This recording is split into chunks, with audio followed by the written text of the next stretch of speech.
Lattes by Griffin Rose on AO3. Episode 32, Chapter 6, Flashback Thursdays, Milestones. Izuku had been living with Shouta and Hisashi for half a year when he caught a cold for the first time. He'd gone to bed early, more exhausted than usual, with a bit of a sore throat, and he woke up congested with a pounding headache, and even worse sore throat. His whole body ached, and he was, overall, just uncomfortable and miserable. Mornings were usually pretty calm here. Hisashi played the radio, danced along while he made breakfast, and Shouta nursed the coffee, before fully waking up and getting ready.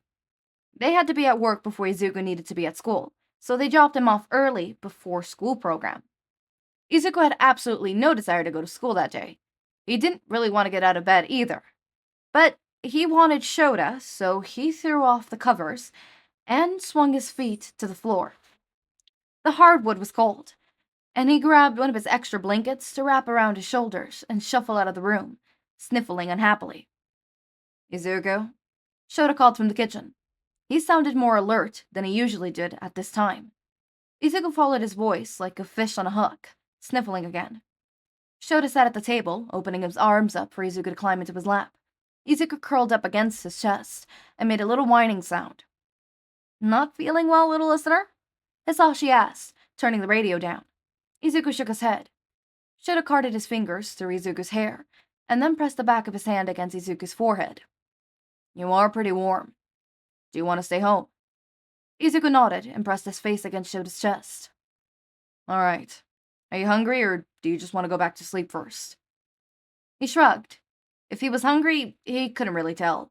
And he did kind of want to go back to sleep, but he didn't want to leave Shouta.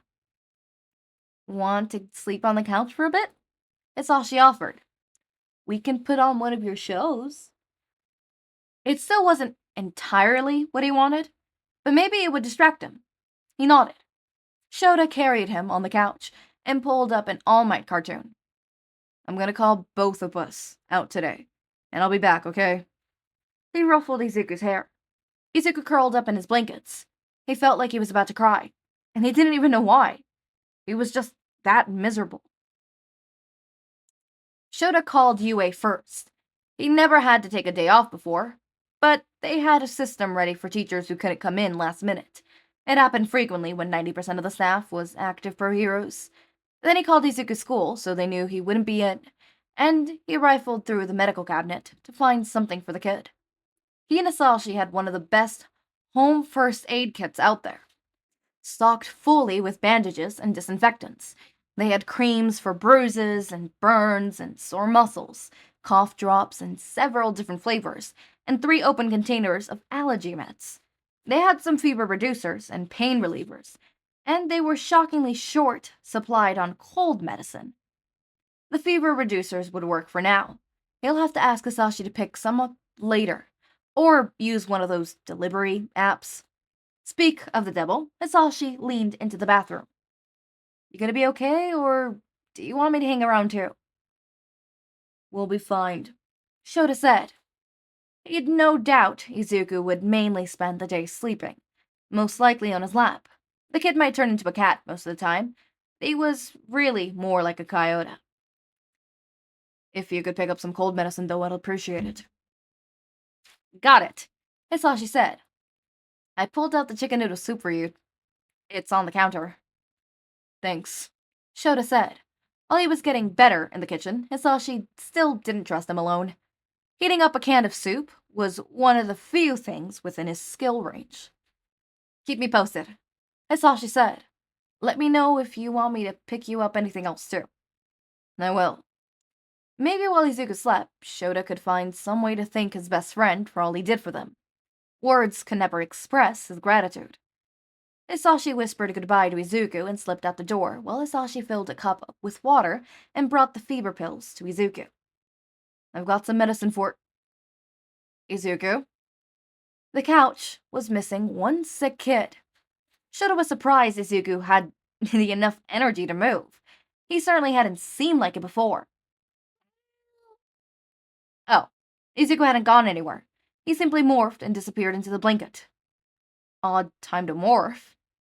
Shouta grimaced and sat on the couch next to him, peeling away the blankets. Izuku? The cat that looked up at him had the most heartbreaking look on his face, big eyes full of pain. Oh, kiddo. Did you morph on purpose? Or do you want help changing back? He didn't really get an answer. Izuku squirmed onto Shota's lap and curled up there, face buried in his stomach. Shouta ran his hands over Izuku's back, scratching lightly behind Izuku's ears. He assumed this meant Izuku was content to staying as a cat, but it did make giving him medicine harder. Could cats handle human medicine? He assumed not, but the line was blurred when the cat in question was actually a human. How much of Izuku's physical makeup really changed when he morphed? Would he be okay without the fever reducers for a while? If he preferred being a cat right now, Shouta didn't want to stress him out by making him transform.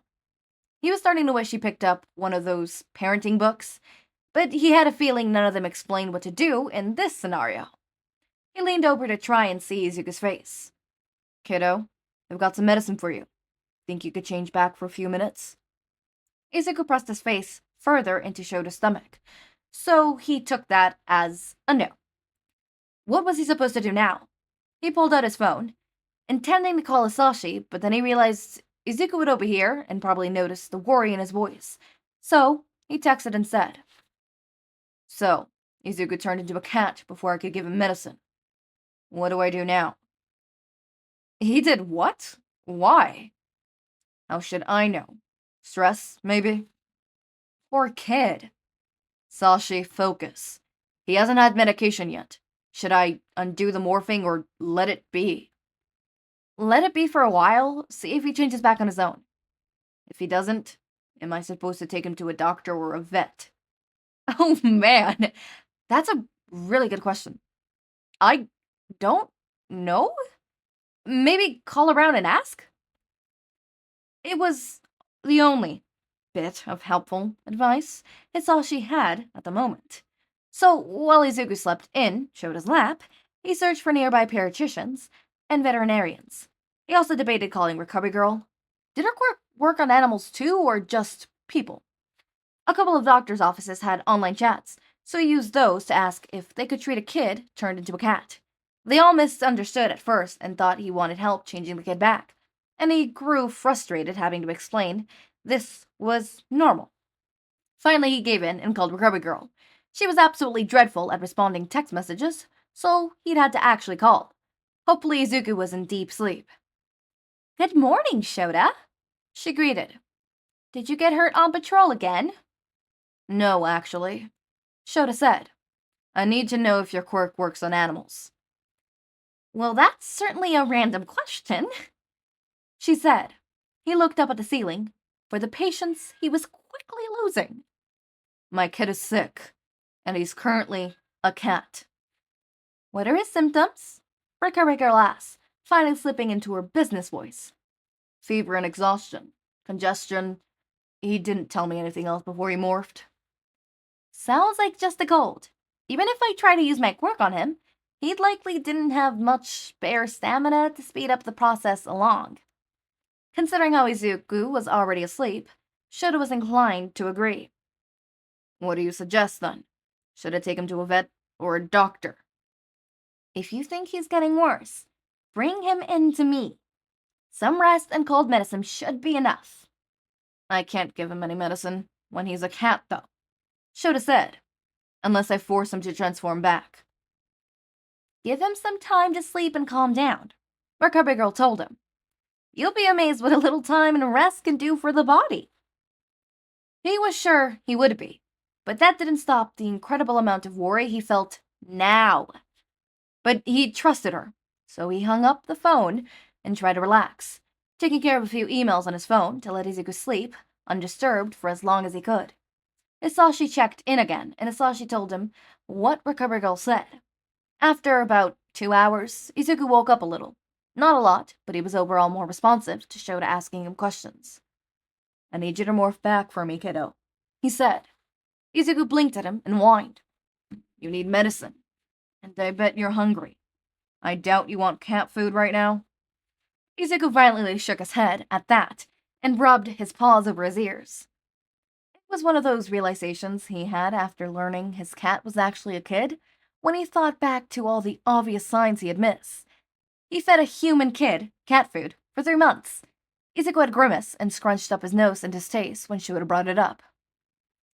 "Can you change back for me, then?" Shouta asked. He did his best to keep his voice low and soothing, and not panicked, but he wasn't sure how well it worked. Izuku thought about it for a few moments before he shifted. Watching him morph was always surreal. Limbs bent and contorted unnaturally, and it looked like it should be painful, but Izuku had assured him several times he never felt anything. The weight in his lap grew heavier as the kid took the place of the cat. Shouta held him tightly, some of the worry falling from his shoulders. "Thank you." Izuku sniffed it. He looked like he was about to cry. Shouta wasn't sure, but when he checked his fever again, it felt hotter than before. He reached to the coffee table when he left the pills in the water. "Here, this will help with the fever." Izuku gulped down the pills and made a face, rubbing his throat. A sore throat on top of everything else. This poor kid. "Let me up. I'll heat you up breakfast and get you some tea." After being friends with Hisashi for so long, he knew just about every remedy for sore throats. Whining, Izuku pressed himself against Shouta again. "Come on, Izuku. You'll need to eat something." Izuku grabbed onto his shirt. Sighing, Shouta carefully stood with Izuku in his arms and adjusted the kid to rest some more on his hip. Izuku adopted and wrapped his arms around his neck, burying his face in his shoulders. If his students saw him crave so easily, they'd probably never fear him again. There were so much more manageable ways when they feared him. He helped Izuku with one arm while reheating the miso soup Hisashi had made for breakfast, and started a pot with tea with the other. The kid may have just turned 9 a few months ago, but he was still the size of a 7-year-old, and one of the smallest in his class. He probably needed to talk to the doctors about that, figure out if it was just a side effect of his quirk, or if it had been undefined in his own home. Later, one problem at a time, here. For now, he needed to figure out how to coax Izuku out of his shoulder so he could actually eat something. "Your miso soup is ready," he said, pulling it out of the microwave. "It shouldn't bother your throat." Izuku shifted slightly. "After you eat and drink your tea, you can go back to sleep, okay? I'll stay on the couch with you." "Promise?" Izuku asked. "Promised. You just need to eat first." Izuku stifled through it, but he wouldn't let Shouta put him down and stayed in his lap. He ate about half the soup, but he finished the lemon tea Shouta made him. Shouta grabbed some paperwork and headed off to the couch. Izuku morphed into a cat again and curled up on him. Which, Shouta had questions about that. If this was something Izuku did naturally when he was sick, or if this was a learnt behavior. If it was learnt, then Hisashi Midoriya better be grateful he was in jail, and out of Shouta's reach. Other than a few bathroom breaks and getting up for water, they didn't move much from the couch. Shouta left the All Might cartoon playing on, low, for the background noise, and Izuku spent most of the afternoon watching it in a daze. He didn't morph out of his cat form again, even choosing to eat his soup that way. But he didn't fight when Hisashi came back with more medicine, willingly changing back so he could drink it. "You should probably stay human for a bit and give it time to work properly," Hisashi said. "We don't know if it'll be affected by your morphing." Shouta hadn't even considered that possibility that Izuku could eat something as a human, and that it would be poisonous as an animal. How did his system handle that when he morphed?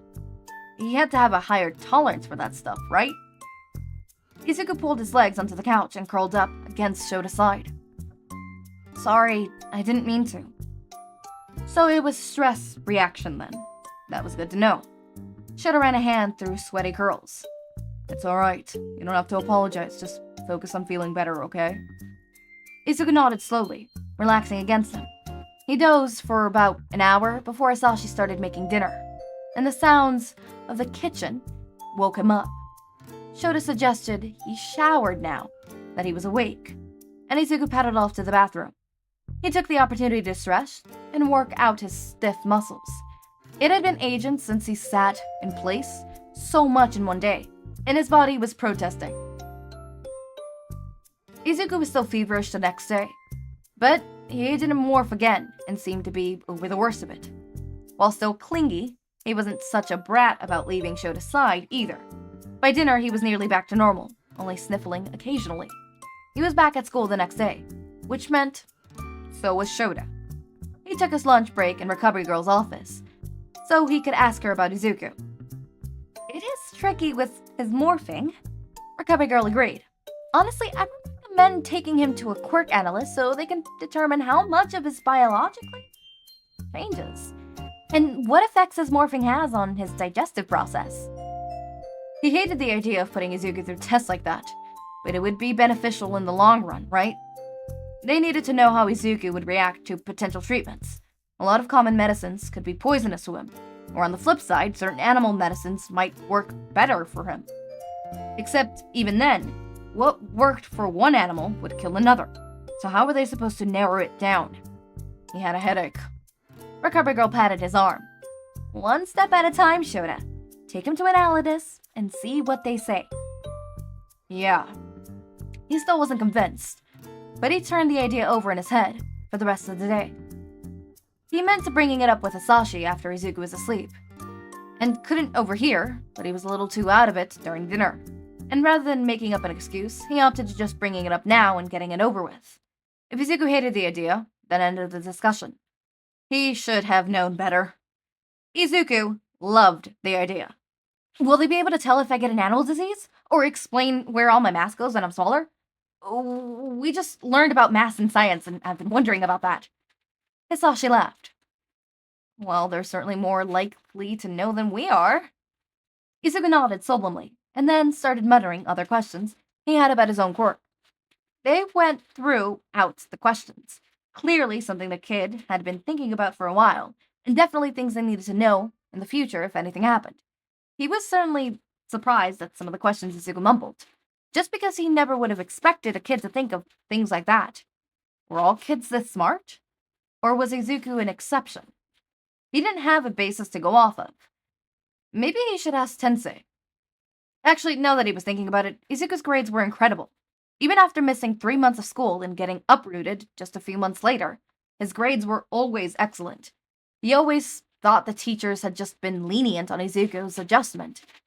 Then maybe he should have given Izuku more credit. After dinner, Izuku rushed off to his notebooks to start writing things down, dedicating several pages to his own quirk, with open space to answer his questions after the visit. Shouta couldn't believe he'd been worried. This was a dream come true for Izuku. I think it is cute that we're getting a lot of flashbacks. I think this is one flashback, though. Or one continuous flashback, right? So, but I'm a little worried because we're getting a flashback, and that worries me. Because what's gonna happen? Griffin Rose, what do you have planned? And why should I be worried? Also, that is a good question. How does it affect him? And I wonder if we're gonna find that out in this chapter. Anyways, as always, my raindrops, make sure to eat, sleep, drink water, take your meds. Have a wonderful day or night. Link to my Discord server and socials are down in the description. Subscribe to see more of my content, and thank you so much for watching.